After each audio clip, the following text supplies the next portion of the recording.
perkenalkan, saya Ewi Melisa Baru sebagai salah satu peserta latihan dasar CPNS di wilayah pemerintah Kabupaten Papua Barat tahun 2021.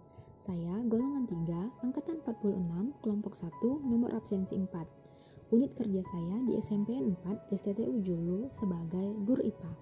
Untuk kegiatan latsar agenda 2 ini difasilitasi oleh Pak Dr. Abdul Rajab MM. Dalam kesempatan ini, saya akan menampilkan mind mapping atau gambar pemetaan dari modul etika publik.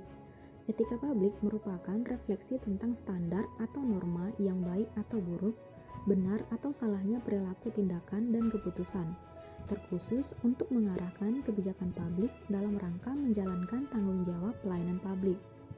Pada bagian etika publik ini, kita bisa lihat secara garis besar dimulai dari kode etik dan perilaku pejabat, kemudian masuk ke bentuk-bentuk kode etik dan implikasinya, dan bagaimana aktualisasi etika sebagai seorang aparatur sipil negara.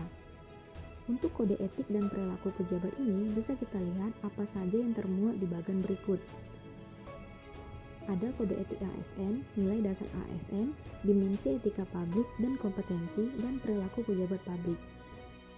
Jika kita lihat pada bagian kode etik ASN, di mana seorang ASN perlu berjujur, bertanggung jawab, dan berintegritas tinggi, cermat dan disiplin, melayani dengan hormat, sopan, dan tanpa tekanan, melaksanakan tugas sesuai peraturan perundangan berlaku, melaksanakan tugas sesuai dengan perintah atasan, menjaga kerahasiaan negara, bertanggung jawab terhadap kekayaan dan barang milik negara, menjaga agar tidak terjadi konflik kepentingan, memberikan informasi secara benar dan tidak menyesatkan, tidak menyalahgunakan informasi internegara, memegang teguh nilai dasar ASN dan integritas ASN, melaksanakan disiplin pegawai ASN.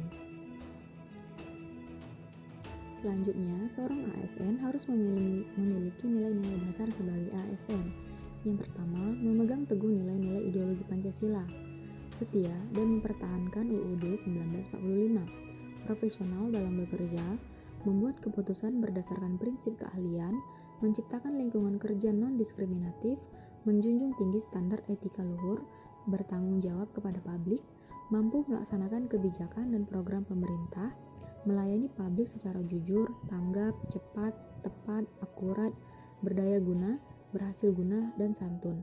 Mengutamakan kepemimpinan berkualitas tinggi, menghargai komunikasi, konsultasi, dan kerjasama, mengutamakan pencapaian hasil dan mendorong kinerja pegawai, mendorong kesetaraan dalam pekerjaan, meningkatkan efektivitas sistem pemerintahan demokratis sebagai perangkat sistem karir.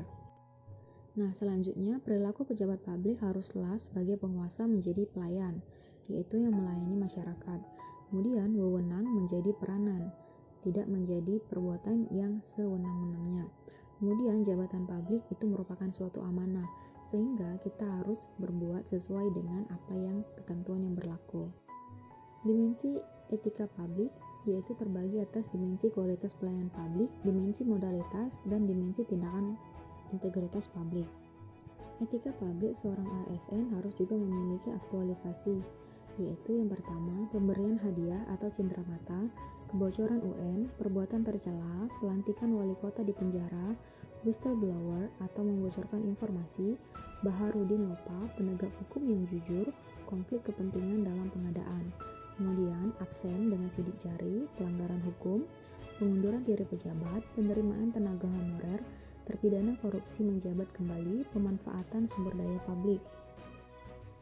Selanjutnya, bentuk-bentuk kode etik dan implikasinya. Yang pertama, pentingnya etika dalam urusan publik. Yang kedua, sumber-sumber kode etik ASN. Yang ketiga, implikasi kode etik dalam pelayanan publik. Yang keempat, konflik kepentingan. Yang kelima, legitimasi kebijakan. Sekian untuk pembahasan mengenai mind mapping etika publik hari ini. Dah.